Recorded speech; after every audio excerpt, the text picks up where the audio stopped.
स्वामी परमानंद जी रोहतक से। राधे राधे महाराज जी। महाराज जी आपके चरणों में कोटि कोटि प्रणाम। महाराज जी कभी आप साधन को इतना सुगम बता देते हैं कि जिसने एक बार राधा नाम ले लिया उसका भी कल्याण निश्चित है, परंतु आप कभी ये भी कहते हैं कि मन को वश में करना बहुत कठिन है, निरंतर साधनारत हुए बिना कल्याण नहीं होगा। महाराज जी इसमें क्या रहस्य है?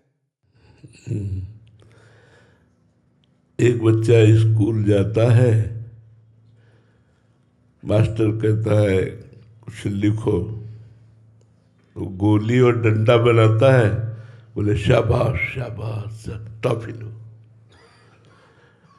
एक साल जब गोली डंडा बनाता थप्पड़ मारता है, एक साल हो गए उसी गोली डंडा में लगे हुए, अक्षर लिखो का खा गा घा, समझ रहे ना।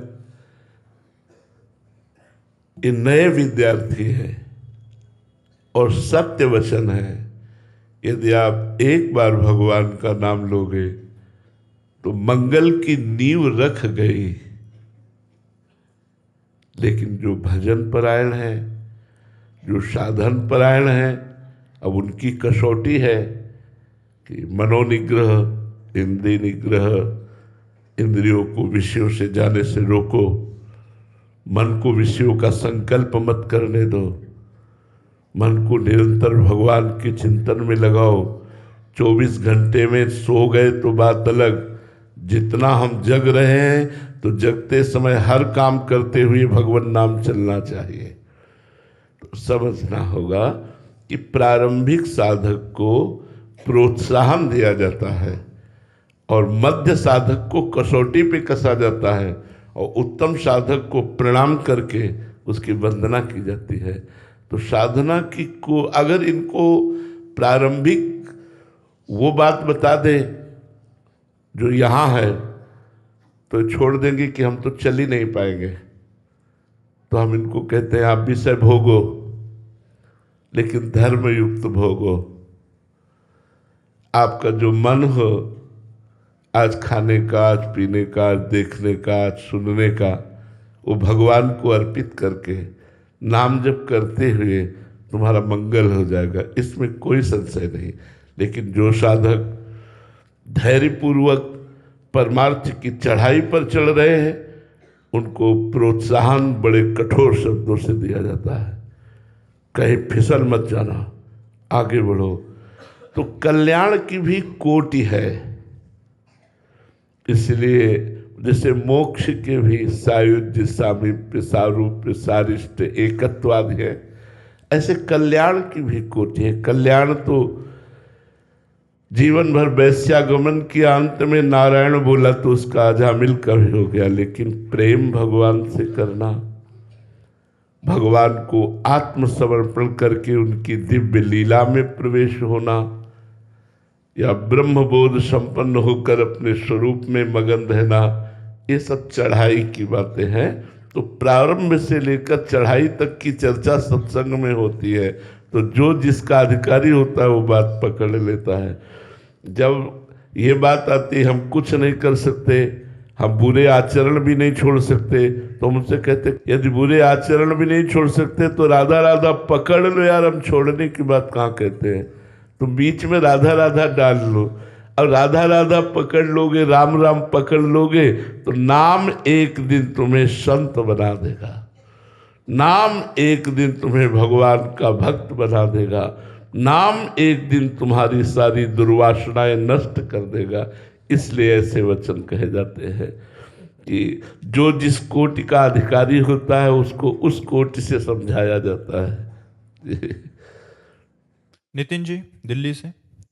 राधे राधे महाराज जी। महाराज जी आपके चरणों में दंडवत प्रणाम। महाराज जी मैं आत्म भाव और साक्षी भाव में रहने का प्रयास तो करता हूं, किंतु इसमें स्थित नहीं रह पा रहा हूं, बहुत कठिनाई आती है महाराज जी, मुझे जड़ भरत जी जैसी स्थिति चाहिए।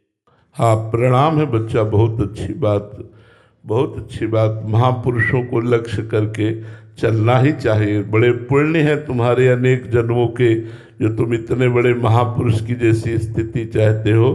पर इसके लिए बच्चा भजन करना पड़ेगा। जड़ भरत जी तब बने, पहले भरत जी के जीवन चरित्र को देखिए कि उन्होंने भगवान के लिए अपनी रानियों को, अपने पुत्र को, चक्रवर्ती सम्राट पद को त्याग कर गंडकी नदी के किनारे बड़ा कष्ट सहते हुए भगवान का नाम जप करते थे, भगवान के भजन में रहते थे। एक दिन कोई हिरनी प्यासी आई और वो पानी पी रही थी, गर्भवती भी थी। पीछे से सिंह की दहाड़ आई, वो भयभीत हिरनी छलांग मारी तो उसके योनि द्वार से उसका गर्भ स्रवित होकर के जल में गिर गया। अब दयालु भरत जी उस समय गंडकी नदी में खड़े जप कर रहे थे। उन्होंने देखा इसका तो कोई आश्रय नहीं है, हिरनी उस पार गिरी और मर गई, ये बच्चा तो मर जाएगा। दौड़ करके जल से उठा लिया और उसको अपनी कुटिया ले आए और धीरे धीरे उसको दुलार करने लगे। 2-4 दिन में छोड़ देना चाहिए, लेकिन ममत्व हो गया, भय लग गया। जिससे प्रीति होती है उसमें अधिक प्रीति मन भा संदेहा, अधिक प्रेम होने पर मन में संदेह हो जाता है। उनको लगा कि मैं छोड़ दूं, कहीं भेड़िया खा जाए, कहीं कुछ कुत्ते खा जाए, कहीं कोई जीव खा जाए, इसलिए अपने पास इतना प्यार हो गया कि धीरे धीरे भगवान का भजन छूट गया और हिरण का चिंतन हुआ। इतनी आसक्ति हो गई कि अंतिम समय हिरण का चिंतन करते हुए प्राण त्यागा, तो अगला जन्म हिरण का पाया। अब उन्हें होश आया कि एक हिरण की आसक्ति में मैं चक्रवर्ती सम्राट पद जिन प्रभु के लिए छोड़ा, वो हिरण की आसक्ति से हिरण बन गया। अब वो हरी घास भी नहीं खाते, सूखे पत्ते खा करके गंडकी नदी में अपने हिरण शरीर को खड़ा करके पूर्व अभ्यास के अनुसार वैसे ही मंत्र जप करने लगे। जब हिरण का शरीर छूटा तब ब्रह्मबोध संपन्न महापुरुष जड़ भरत जी के रूप में प्रकट हुए। तो हमें लगता है हमें खूब भजन करना चाहिए, अपने शरीर को पवित्र तीर्थों में अवगाहन, संत समागम, शास्त्रों का स्वाध्याय, गंदे आचरणों का त्याग और खूब नाम जप करें तो भगवान की कृपा से हम जड़ भरत तो नहीं बन पाएंगे, पर उनके चरण धूलि का कुछ अंश तो बनी जाएंगे, क्योंकि भगवान के अंश हैं। हम जरूर ऐसी स्थिति को प्राप्त करें, खूब नाम जप करें।